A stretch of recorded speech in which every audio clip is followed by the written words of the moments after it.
So now you'll know Ben Wheatley from Kill List and Sightseers, A Field in England, High Rise and Free Fire, which was the last time he came on the show back in 2017. His new film is an adaptation of the Daphne du Maurier story Rebecca, stars Lily James, Armie Hammer. It's out in cinemas next week, comes to Netflix on the 21st, and he joins us now by the miracles of technology. Ben Wheatley, how are you, sir? I'm very good.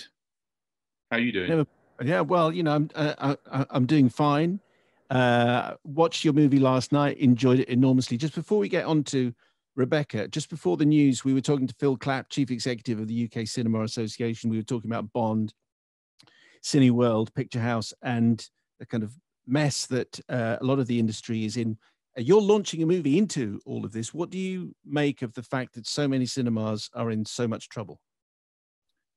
I think it's very sad, but I don't know what can be done really. I mean, I think that from my own perspective, like I'm not terribly confident about going and sitting in a room with a load of people at the moment, and I almost want to kind of just hunker down until this whole thing's finished. But when it will finish, who knows, And I think I understand why they're asking people to go, but at the same time, I don't feel personally like I want to leave the house at the moment. So.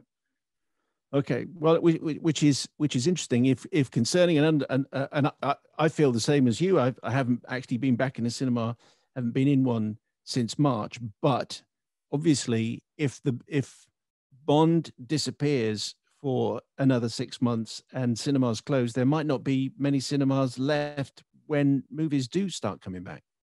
Yeah, but I think that the appetite for cinema is the same. Everyone wants to watch the stuff. Everyone wants to make it. And when you look at the actual statistics of like how, they were on a massive kind of up, weren't they? It was one of the best years they'd ever had last year. So I think it will just come back. Because the system will demand it. People will want to do it. There'll be an opening there, and it'll happen. So I guess there might be a period where there's of staggered reopening maybe, but I think that if people have if it returns to the same amount of traffic that was happening before the pandemic, then it should just restart again. Yes, and that's the dream anyway. You must be enormously reassured because I said it is out in cinemas, but then Netflix have it from October the 21st, which must fill you with confidence and reassurance, the fact that whatever happens out there, people staying in to watch can see your film. Yeah, I mean that's one of the things I'm really excited about, that the film gets out to a massive audience like that, and through that Netflix audience is absolutely ginormous. And I love the cinema, and I love my films going out on cinema release, but also it is kind of part of this whole thing is about audience. It has to be, and the opportunity to get out to a bigger and bigger audience is something that I've been really excited about over the last couple of years. So and I think we got the kind of taste for it from doing smaller stuff, weirdly, like Field in England and from Colin Bursted, which were released on Film 4 and on BBC. And then those movies got much bigger audiences in a way than the cinema release versions of, like Kill List or Sightseers. So there's an instant massive audience, and in a way it gives it like cultural legs, that the films can live longer in the minds of people.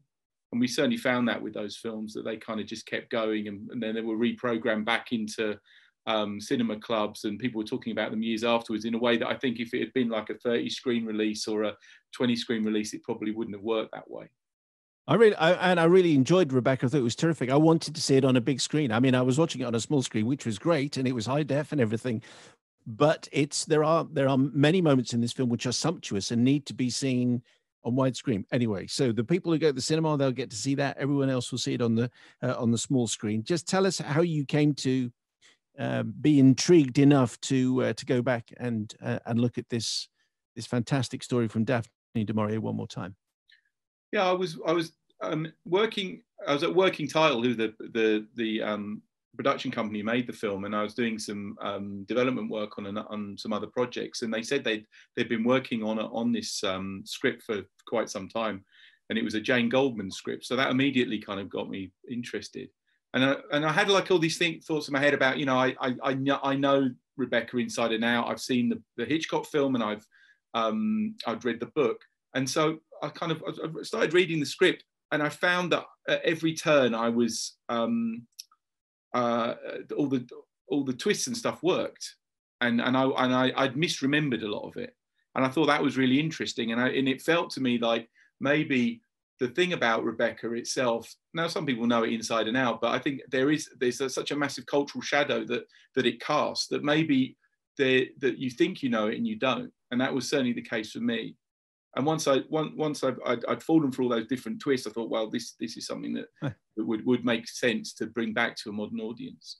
I think the advantage that I have over some people, like Mark, for example, is that I came to it not having read the original and not having seen any. I don't think, unless I've forgotten, I haven't seen any of the adaptations. So I came to this story not knowing how it was going to unfold, which was terrific. So I felt as though I was watching a classic story. And although it's set in the 1930s, a lot of it felt as though it was set further back, and then some other bits felt it was more modern.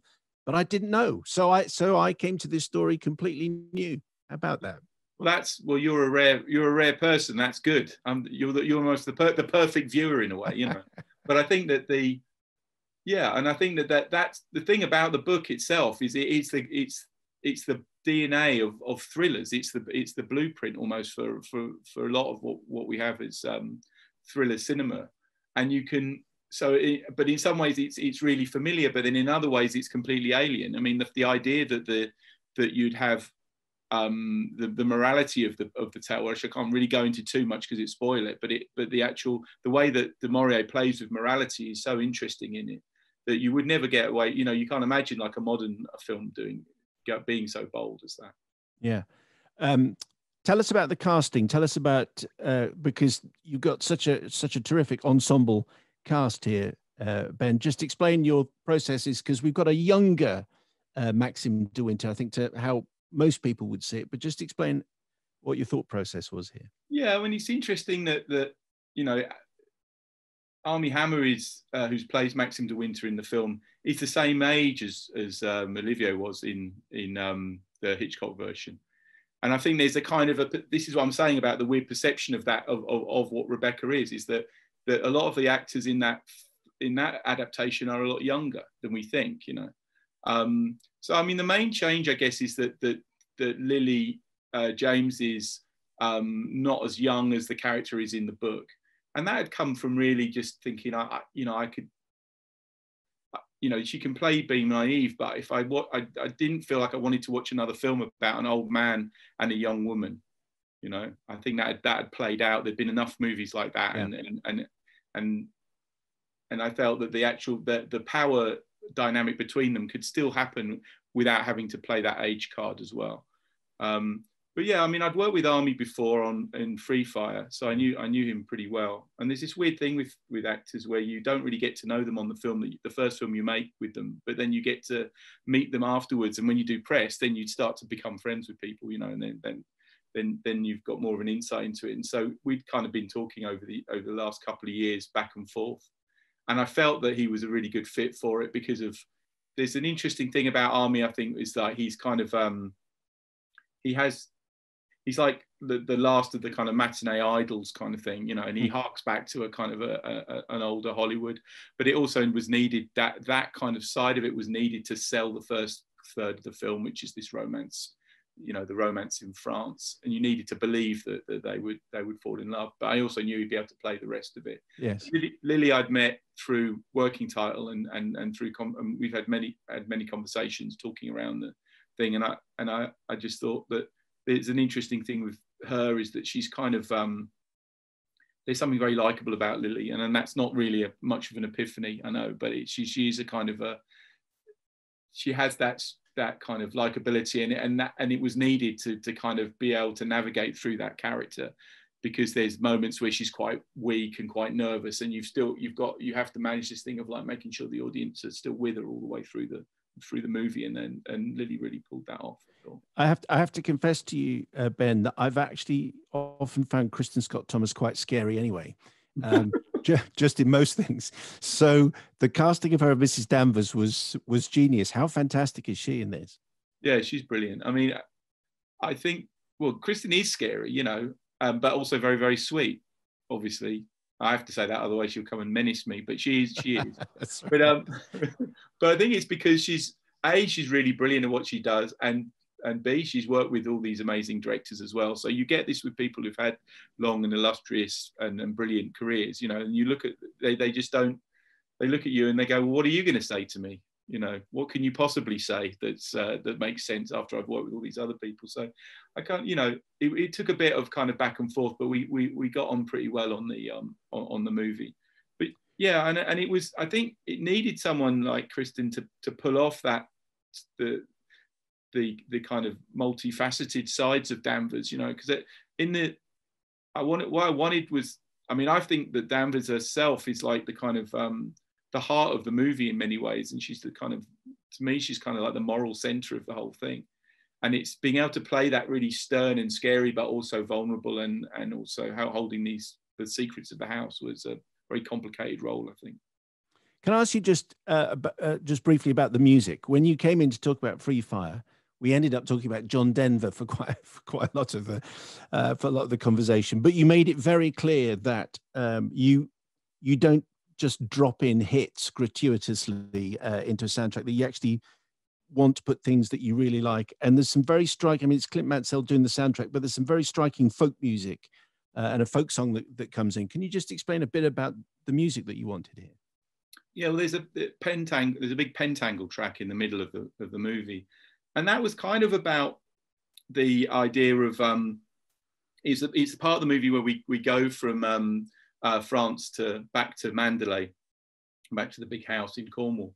And I wanted to, you know, the contrast between the sun and the light, and then the green and the wetness of the UK, but also just to really hammer it home that this is, you know, here we are, we're totally in a different culture now.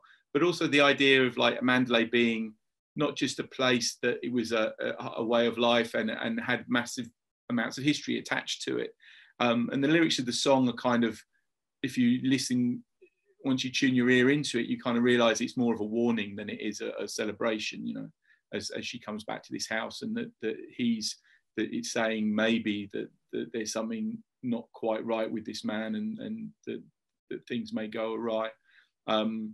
But yeah, and I really enjoy listening to British folk music, and I feel, and I've used it a lot in the movies I've made, and I think it's, I don't know, it speaks to the kind of heart of me when I hear it, you know.